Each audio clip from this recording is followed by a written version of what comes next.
What is up, Chiefs Kingdom? It's Outside the Trenches presented by Jack Stack Barbecue. As you can tell, I'm not your normal host. My name is Tucker Franklin. BJ is not with us this evening, I guess, is when we're doing this live show now. We kind of moved it back a little bit, trying to tinker with some stuff, twist the knobs, get the right formula, But I'm here with my good buddy, Nick Leckey, two-time K-State All-American, two-time Remington Award finalist, I believe, as well, and also Super Bowl champion with the New Orleans Saints. Nick, how are you today? I'm good. I'm good. It's in the midst of everything. If the worst I have to complain about is the Chiefs not performing to their levels, and I guess everyone get to their level, and then they're not at their own level. I'm good. I'm good. I think that's a good perspective to have, is if the worst thing that's happened to me right now is the Chiefs are playing really poorly, that's a good thing. Yeah. But to kick off the show, we started this last week. I want to hear your victory of the week, Nick. What do you got? Let's see here. My victory of the week would be I'm going to St. Louis tomorrow. So I'm going to drive to St. Louis tomorrow for work and just talk to some people out there and be a solution, bring solutions. Yeah. That's my victory of the week, man. What about you, Tuck? You got a good victory of the week? Yeah, I got to hang out this weekend with the KC Lab guys. Matt Lane was in town. Craig Stout was in town. It's a rare occurrence when you get both of those guys in town. And we were at the Holiday Distillery up there watching some college football with some of the great subscribers here to KCSN. Took care of them. They had Jack Stack Barbecue, some wonderful Jack Stack Barbecue. Got some beef ribs. Their beef ribs were huge. I didn't realize how big they were when the Crown when Prime they were brought down. But now I don't know if it was Crown Prime, but we got a good Crown Prime beef of the week, by the way. But I don't want to get ahead of ourselves. No but that's spoilers. probably a win. Getting to see all those guys getting together, spending some time with the loyal listeners and subscribers of KCSN. It's cool to put faces to online profiles that we see on Twitter, on Discord, everything like that. That was really neat. I really enjoyed that experience. And if you're listening to this podcast, not a subscriber, there's a ton of perks you get for $50 a month. I think it works out. BJ did the math, like 12 cents a newsletter or something like that. Just some absurdly cheap content for you. And Craig Stout just wrote a really great defensive breakdown. Defense is a hot topic right now, right? They've really been struggling. So yeah, it's what people are talking about. Craig Stout did a phenomenal breakdown. Go and subscribe for $50 a year, and you will get that. And not only if you subscribe right now for $50 a year, you get to help our Feed It Forward initiative, as BJ and I will be out at the Kansas State School for the Blind delivering cookies to those teachers, those paras, everybody helping out there at the Kansas State School of the Blind. We'll be donating those cookies from Cookie Society, Jeff Allen's company, man. I love Cookie Society. I know that he's gotten Travis Kelce's been posting about it. Patrick Mahomes has been posting about it. Wonderful cookies, wonderful people at Cookie Society as well, doing a good cause. So if you do get that $50 subscription, we will donate 10 cookies, essentially kind of in your name, I should say in air quotes. I don't know if we put names on them, but you will pay for 10 cookies to go to teachers during this tough time. BJ is well connected with teachers. My mom was a para when I was in high school too. So got a family of teachers here. So it's always good to look out for those teachers, Nick. I agree. I think in other countries, teachers are paid a lot higher. And I feel like teachers in America aren't paid as well. And I feel like if anyone deserves a pay raise, it's them, because they control the future. They are shaping the young minds of our future and setting the groundwork for the generations going forward. They really are. They really are. So, Nick, let's go ahead and dive into the football stuff. This is the front of the queue. A phenomenal name you came up with, by the way. It was Off the Dome, I think, after a show one day. You're like, yeah, let's just call this Off the Front of the Queue. We got 3 topics right here that I want to hit on real quick. Number 1 is probably the hottest topic and maybe the broadest topic that we have on this front of the queue. But, Nick, how do the Chiefs rebound from that just embarrassing pantsing on national television? A schoolyard pantsing. That's exactly what happened. That's exactly what it looked like. It wasn't a close one. The Chiefs did not shoot themselves in the foot like they did their other losses. Just a total beatdown. I would say first, look at offense. Offense is not like getting the full gamut of like the window dressing. It's just a window with like a curtain, right? It doesn't have like the pretty trim, the paint, It doesn't have the things like, what I'm used to, like a normal Andy Reid, Bieniemy led offense with Mahomes is, maybe some double motions, figure out zone or man, holding the defensive lineman in a longer cadence. So double, triple cadences, longer cadences, making checks, and just really, kind of playing what the defense gives you. Because right now the defense is saying grind it, and this offense is like, no, we want explosive plays. And I think that's where you're at, like offensively, is you have to take what you're given, right, and just you can't force things. Well, Patrick Mahomes did that really well against the Eagles. The Eagles did play that kind of too high cloud cover type of defense against him, and he was patient. He scored the quiet 5 touchdown game this season, and I think Joe Burrow was named like AFC Player of the Week after that, and you're just like, wait a second, Patrick Mahomes just scored 5 touchdowns, and you're gonna name Joe Burrow, but that's kind of the voter fatigue we talk about with Patrick Mahomes. But it did seem like, I know Matt Lane has brought this up on the KC Lab. If you're well tuned into our network, you should go listen to the last KC Lab. It was phenomenal, kind of a breakdown and preview of the Washington football team and the Buffalo Bills, but Mahomes just kind of looked a little timid in the pocket there. It looked like he he wanted the big plays, but he didn't want to make the mistake or take the risk. And Nick, you and I know, if you're going to make a big play, if you're going to have a big shot, there's a big risk involved with that too, right? And it seemed like Patrick Mahomes was maybe thinking about that risk a little bit more than he does. And credit to the Bills. Man, they came out and they adjusted really well. Their defense, I think they ended up playing like man with a cover one robber late in the game on like third downs to really kind of confuse Mahomes and all that, and kind of disguising it as cover two with a high safety, rolling the safeties down. It was a really good performance from the Buffalo Bills. I don't think we should take away. That's a good football team. They've got some studs on defense. And I know people like to say, oh, the Chiefs, Patrick Mahomes has been figured out. The Chiefs offense has been figured out. And I've said this for ever since the Super Bowl. I guess the formula is to have really good defensive players, is to be a really good on defense. Because, I mean, they've got like Micah Hyde, Tre'Davious White, and they didn't even have Matt Milano. But they've got good linebackers. They've got good guys that can cover in that secondary. And they just do a really good job of kind of limiting those plays, making Patrick Mahomes take the checkdowns. And we've seen checkdowns, for the Chiefs. If you check down to Tyreek Hill, it goes for 50 yards. And that does work like that. But it just seems like kind of on Sunday, they're out of sync. And it seems like Mahomes didn't want to do the checkdowns, and he wanted to make the big play to kind of get them in it. And I think Dan Orlovsky said it looked like Mahomes was trying to score 21 points every play. And there's no play that can score 21 points. Yeah, I checked my book. Yeah, there's definitely not a play. And that's what it is too, and that goes back to, take what you can. And I think you can hit a home run with a bunt, with a check down, as you mentioned. And I feel like, I think they've lost sight of those plays. And I think a lot of it has to deal with figuring out this offensive line. Like, I honestly just don't think that, like, they maybe put too much confidence in them. And it's like, hey, give them a little bit of help. And, I think that there are ways to run the ball without running the ball. But I also think that you should, like, hand off the ball too. And maybe, and I hate to say this, but include a little bit more RPO. Yeah. I think that would help Mahomes not think about things so much.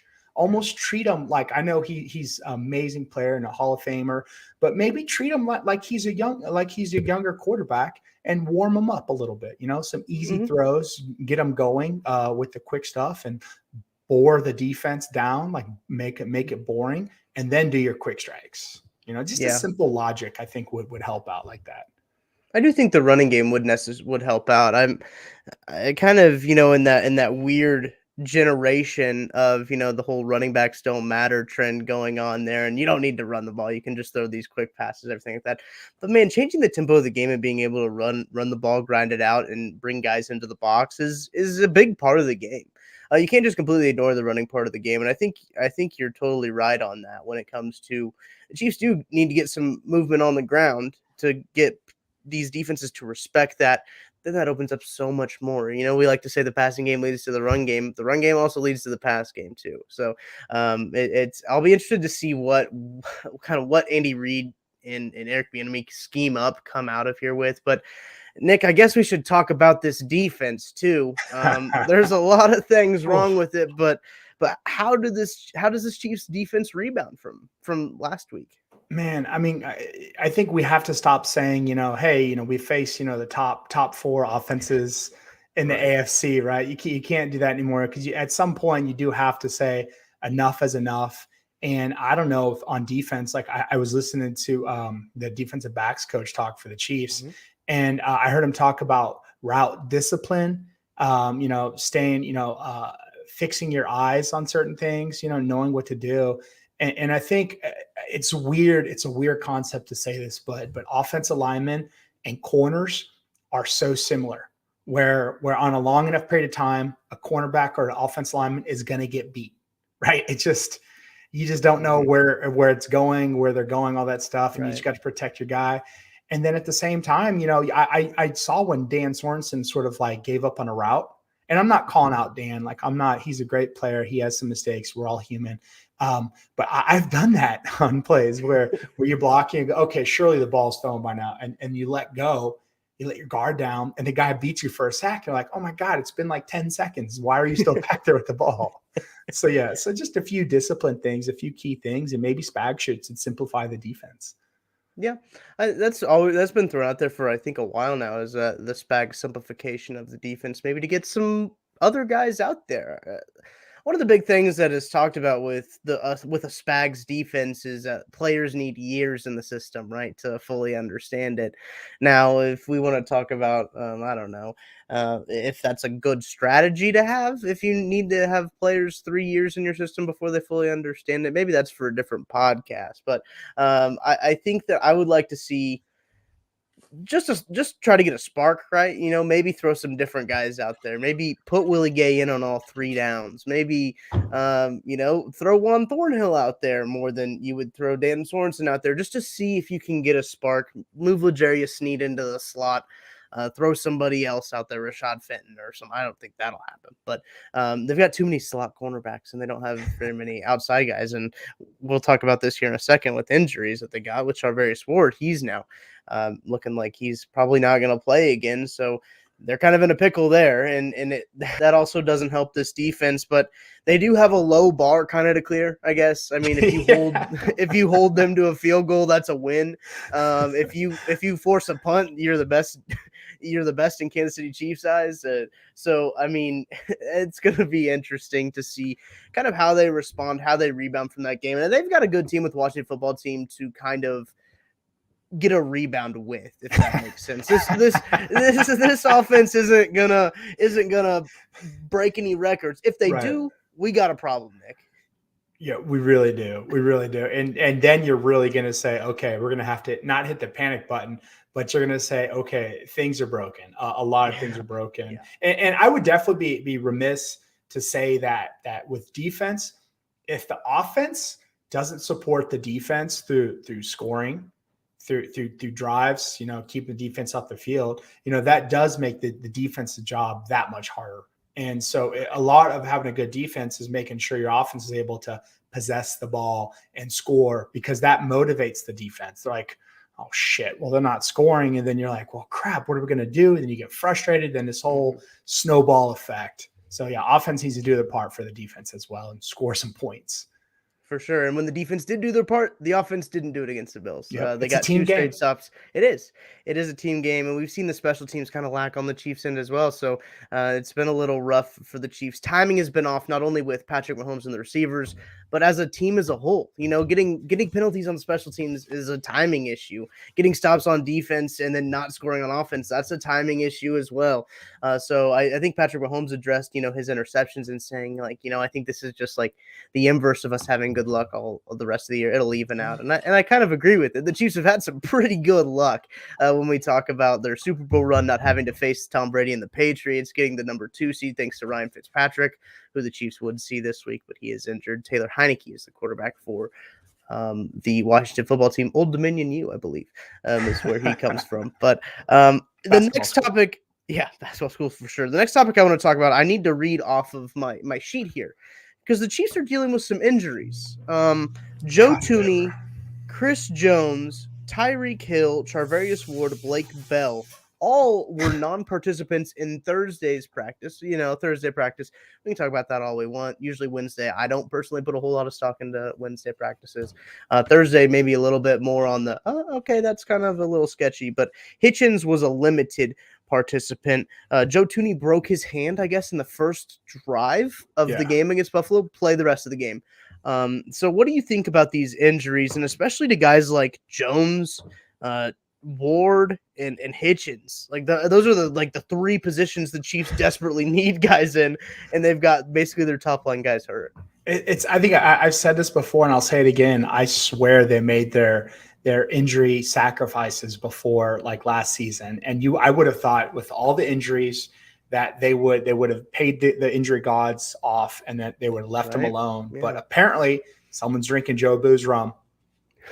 Someone is not adhering to things, and it's getting sideways. I mean, that list you just read me was like, oh, were those the Pro Bowl, the highest vote getters in the Pro Bowl for the Chiefs? Like, I mean, that's wild. Like, I've never seen that before. Like, and it just sucks when you can't. I mean, practice, like right now, you need people to get the reps, to get the everything like that. But vets missing practice, it's like, okay, you got to get injured. And vets are good about taking mental reps. And if anything, it's a good chance for the younger people to step up and, see what they have to offer. Maybe they can get some live reps this week.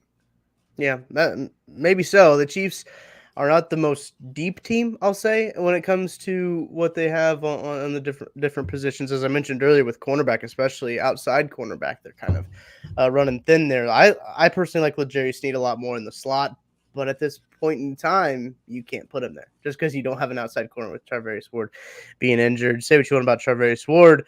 He likes to tackle. He's a good tackler. Yes, he does. He's physical.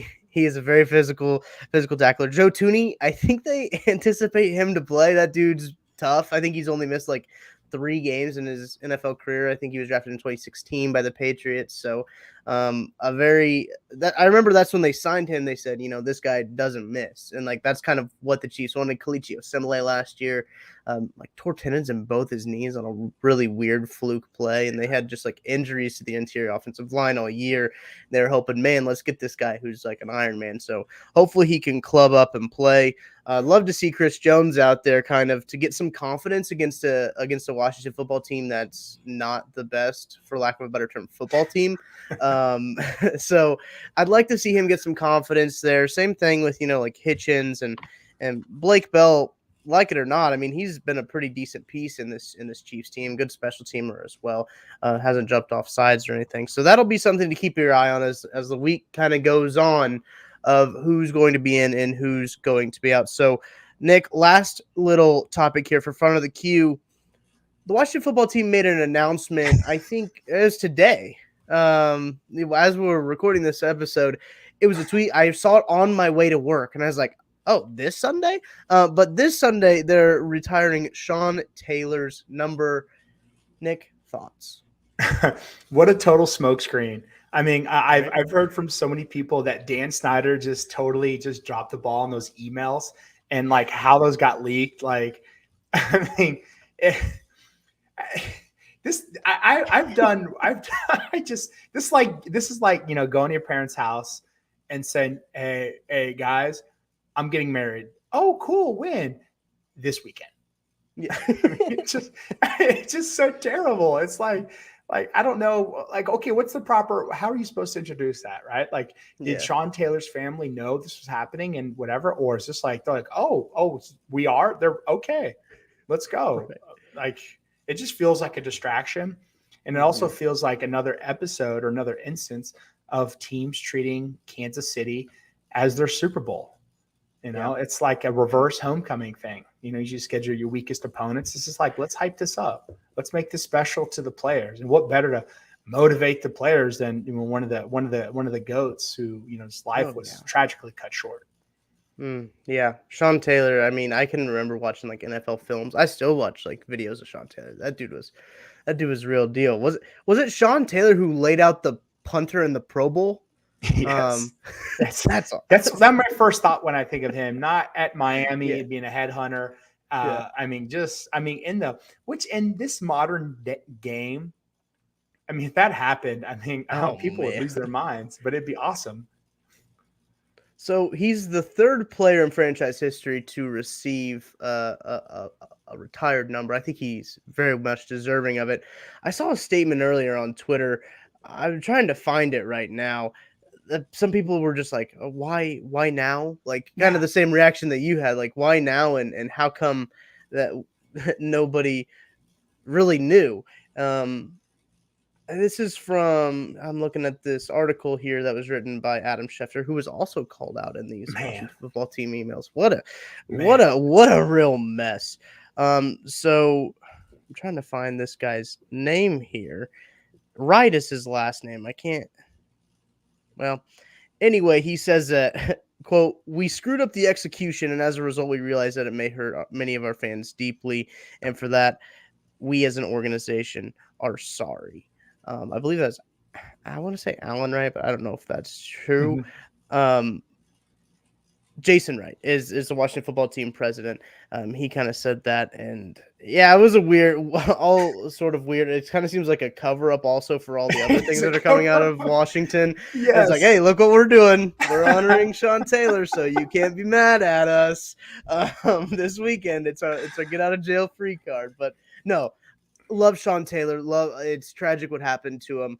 I'm glad he is getting honored. Wish it would have been under better circumstances, number one, and he would have been, and he hopefully he gets honored properly and respectfully instead of used as a cover up or as you mentioned, a reverse homecoming. Yeah, it is. It really is. You're right. I just hope it is right. I agree with you. I hope it's a proper tribute to a great man. Yeah. So let's move on to the Jack Stack beef of the week, the Crown Prime beef of the week. And It's right. This is, man, it's, ooh. this week, Nick, I was gift wrapped a beef of the week with a nice little bow on top. I didn't have to do any searching. I didn't have to start any beefs with anybody on Twitter. I didn't have to go at any companies. Yes. That's right. Let's get it. This will be our new theme song. Yes. We'll have to pay whatever record company has that for that song. There we go. That's your proper warm up. There it is, right there. The beef of the week. If you don't know, you've probably been living under a rock, but there was a fight at Arrowhead for the second time in as many weeks. This time was a super fan fight. X Factor and Red Extreme. One of those guys you might know. The other one you might not have known until the beginning of this week, like myself. But they got in, I should put in air quotes, a fight. Yeah. It was one punch. Yeah. Shout out to Red Extreme for the form, for the location of that strike. Very good. Would have scored high on a boxing card, I'm sure. I think that it was it was something good to distract Chiefs fans from the absolute shellacking that happened on the field. Was a shellacking that happened in the stands. But if you don't know, Red Extreme punched X Factor in the face. The memes to come out of it were glorious, but not as glorious as X Factor going on Fox 4 News to talk about it. Shout out the folks at Fox 4 News, Jacob Kittelstad and Fox 4 for some phenomenal journalism.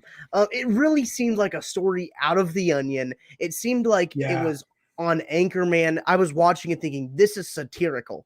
No, it's not. And you see, I don't like to give too much publicity to it, but my goodness, it was a real breath of fresh air that I needed this week to see all of the drama going around with this super fan fight. And if you don't know, X Factor is a guy that has, obviously people are trying to say, oh, this man has been sober for years and this and that. And it's like, he's also, I've seen this guy at stadiums and tailgates just gone, you know, and it's like, for him to say he's multiple years sober, I'm like, I think I saw you, whatever. And he said racist things. You know, he's talked about the players kneeling, right? He had some negative thoughts on players kneeling. And so it's funny for national media to pick up the story and they say, oh, these people are they're so down that they're cheering this man get knocked out. It's like, well, X Factor threw that water bottle Yep. at Red Extreme, and then try to make up some lies and things like that. But you're right, the memes. Whoever said this was it Briscoe? Yes. It looks like a Renaissance painting. Uh-huh. Yes. Shout out Josh Briscoe. That made me laugh. And like I said, you don't want to make light of someone's injuries, but when you instigate, like it's one thing if he got sucker punched and whatever, but it's another thing Right. if you instigate it, man. You wanted that. You wanted the smoke, or you thought you wanted that smoke. But yeah, that was when he looked like a Renaissance painting. I was like, yeah. Also grab the dude's jersey first. Yep. He made first contact. So like at that point, I think it's fair game. I think to that point of like, what all happened. These guys have had a history before, so it's like a long history. I encourage you to go, just to Twitter and just search X Factor Chiefs. You will find very, very wonderful things. Also, another thing I don't feel bad, like kind of laughing about it, is he's almost retweeted every meme about it on his Twitter. So he's making light of it too. That's why I don't feel bad talking about it right now, because he knows any publicity is better than no publicity. Right. And he even limping on Fox 4 News, holding his ribs, and there's even a little a little screenshot that came out of he rolled his car like last Tuesday and got rib injuries from there, and is claiming that he got broken ribs from Red Extreme when he fell down the stairs after Red Extreme knocked his lights out, and he wants to sue him. He doesn't have a leg to stand on, and it's just fun to watch this all develop. It's been a great distraction. It has been, and to me, it's like I'm like an anti-social media person, because I do feel we are. I know that's weird to say, right? As I'm doing a podcast and I'm on Twitter and Instagram, I feel like it distracts us a lot, right? And I can't get full focus sometimes. And if I'm constantly like checking my phone. Right. If I'm waiting anywhere, I'm like whipping it out and be like, oh, what's going on Twitter? But to me, that was the one good thing about Twitter, or like one of the numerous good things about Twitter, was I felt like I was there and I was seeing it live, and I was getting all these different viewpoints. And I'm like, I'm looped in. I'm on it like Scooby-Doo. Like we've got this mystery solved, right? It's the owner of the amusement park. Before we move on, gotta give shout outs to Platinum Sombrero on Twitter, who had some great memes out of the whole. He made a 30 for 30 trailer for it. Yeah, that one's good. You need to go find that one if you haven't watched already. The fake Ned Yost was also all over it on the meme front, and Joshua Briscoe obviously had some very phenomenal tweets about that. But Nick, let's move on to possibly some serious football talk. I don't know what we're gonna do, because this is blind nil. I don't know what you're talking about. You don't know what I'm talking about. We're bringing it to the table the first time. So, Nick, what is your blind nil for this week? All right. So my blind nil, I'm going to veer off into the like happiness direction, I guess, or this could lead to sadness. I really don't know. During this skid for Chiefs fans, that, if you've been a Chiefs fan in the days of old, where, the Haley years and Cornell and all that, how do you cope? How do you cope during this time, Tucker? Are you eating your emotions? Are you drinking excessively? Yeah, that's a really good question. During the Todd Haley years, I was not very old. I'm going to try to think. So we do a weekly video series with Matt Castle up on Twitter. He breaks down a play. But like when Matt Castle was a quarterback, I do remember it. I remember trading for Matt Castle and thinking like, holy cow, this Chiefs team's going to be really good, because they got the next great quarterback out of New England, the next Brady backup, who came in and played like 4 or 5 games and played really well in those 4 or 5 games. So I'm like, dude, Matt Castle's a stud. Don't get me wrong. Love Matt. Phenomenal guy. And I don't think he was what was wrong with those football teams. I would like to make that clear. But I can't really remember what I did, because like I was like in probably middle school. So I probably went and played, I don't know, like on my DS or something. I probably wouldn't had to worry about probably my math homework, is I guess what I would do to cope. But I know that's probably not the answer you wanted to hear. But what would you do, Nick? This is an interesting perspective. As a former NFL player, what would you do to cope with like a loss? Just gotta, I would say, avoid social media for one. If you ask me, like, if I was a player, ask me like right now, like Well, kind of both, yeah. if I was a player, I would avoid social media. I mean, because you just can hear people breaking you down, like wolves tearing at your carcass, pronouncing you dead, all these bold takes, and this is why I said this attention economy. All these national things have these bold takes. The Chiefs are finished. Everyone's figured out the Chiefs, and it's like just avoid all that, and just focus on yourself. My biggest thing is control what you can control. That means watch more film, get your body right, try to stay positive with your people, and when you get away, just get away. Watch as much film and then get away. And then as a fan, I kind of do the same thing. Like I stay off social media. I don't want to hear. I don't want to hear people diagnose problems that I'm like. Just a couple of people I trust on Twitter, but for the most part, people are they're like dogs fighting over fresh meat. Sometimes I do get a little reactionary on Twitter. That might be a shock. I'm a little dramatic, especially on game days on Twiter. Like, well, this is the worst football game I've ever seen in my life. So like that, I will tweet through it like that. And be like, are you dramatic like that? Oh yes. Oh really? But like in person, if I like say it, you can tell I'm being sarcastic, and I'm not like 100% serious. But like when I tweet it, because like I usually tweet stuff like that, like, well, this is over. Like it, like I just woe is me type tweets. And people will just like, you are a hater. You hate on this team. You're not even a real Chiefs fan. I'm just like, chill, guys. Like, I'm just tweeting through it like the rest of us are, man. Do you have to put emoji to let them know you're sarcastic? Oh, I should. Like, right? I should. Whoa. Yeah. Oh my God. That was not good. I meant to block that user is what I meant to do. That was ignorant as hell. Jesus Christ. Not good. Sorry about that. I hate that got put up there, but meant to block that guy. And with the spam comments, it just keeps coming up. But I wanted to put this comment up here with from Joshua Burton. He said, I'm always pissed off in the moment of these poor performances, but I still feel hopeful that they will correct the ship. Andy always does. See, I think that's what you can kind of take with you is that, like, okay, this is a Super Bowl level coaching staff. And this is a staff that has won a Super Bowl. Andy Reid is a Super Bowl winning coach. You can kind of have a confidence in that. I don't think in just 3 weeks these guys lost their Super Bowl caliberness. I don't think caliberness is a real word, but I think that's kind of something you could take with us.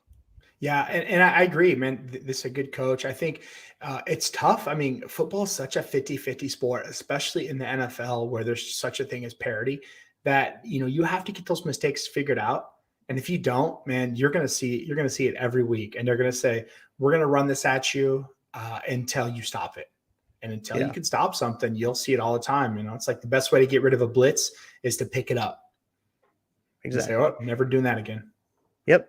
Patrick Mahomes has been pretty good against the blitz. Just throw it where they aren't. That's just an oversimplification of it. But my blind nil, kind of to wrap us up here. Washington football team. We kind of talked about him earlier. Taylor Heinicke, the Taylor Heinicke led football team. They have really one weapon on this football team, right? They got Terry McLaurin, Scary Terry, a stud. If you've got him on your fantasy team, you probably already know he's a stud. So my question to you, Nick, what is considered a success for this Chiefs defense in terms of stats wise, like holding Terry McLaurin to what numbers? And I'll give you some kind of benchmarks. So he's got 400 yards this season in 5 games. That works out to 80 yards a game. He's got 13.8 yards per catch and 8.2 yards per target. So he's doing some damage when he gets the football. And this Chiefs team, man, they've got one guy to cover. What do you think a good game, if you consider a success for this Chiefs defense? I think a success, and this will oversimplify the hell out of it, is they have to stop Washington from scoring one less point than the Chiefs. Yeah. So if they win 3-2 or 60-59, that's a success. Because when you're in a slump, you can't be picky, right? You cannot be like, oh, they need a win, and they need just to get like a win, just to have some confidence, and just to be able to say, okay, now let's put another win together next week, and just live not even 1 week increments, live in 1 day increments. And that's what you have to do. Right. Yeah, I'm with you on that. They just kind of need something to build momentum off of, because it really seems like even like the Eagles game, they kind of got a little bit of momentum, immediately struck down there by the Bills. And after the Browns game, close win, good win for them, and then it got immediately struck down by the Ravens, and then even more struck down by the Chargers. So it's one of those things where I think it is going to be a confidence building thing for the Chiefs if they do get some stops. I think getting some turnovers will be big for this defense. They haven't really forced a whole lot of turnovers really since Tyrann Mathieu's 2 interceptions in week 1. I don't know. I can't remember their turnovers on the top of my head, but I know the Chiefs offense has turned the ball over 11 times. And I know for a fact the Chiefs defense has not forced 11 turnovers. So they are minus in the turnover differential.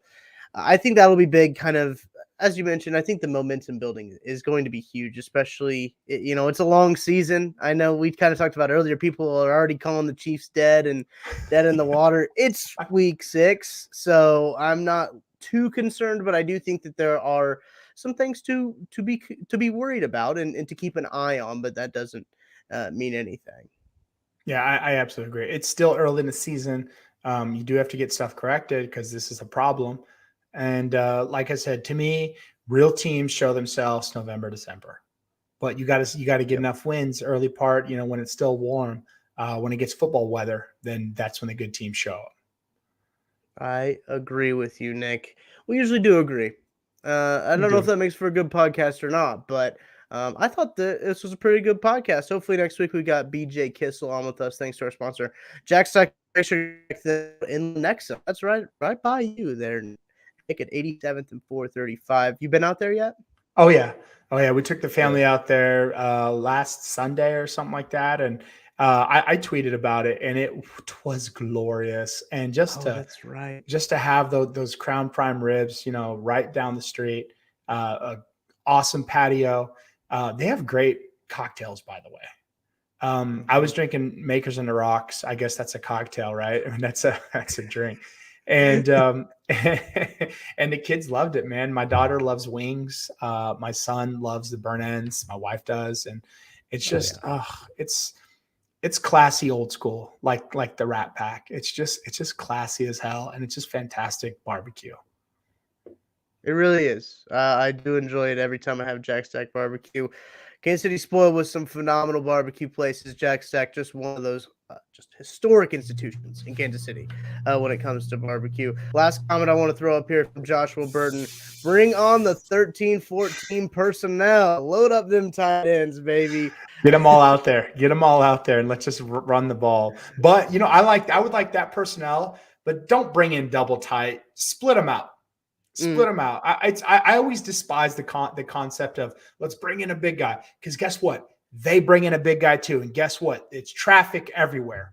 I don't want 8 lanes of traffic and all filled. I want highways with no cars on them so you can run fast and hit people and run the ball. Yep, I agree with you, Nick. It was a pleasure talking with you on this fine evening. Hey, if you're listening to the podcast, Apple Music, Spotify, thank you. Wherever you listen to your podcast, there's so many different podcast providers out there. We're on all of them. And if we're not on the one you want, let us know and we'll get it on there.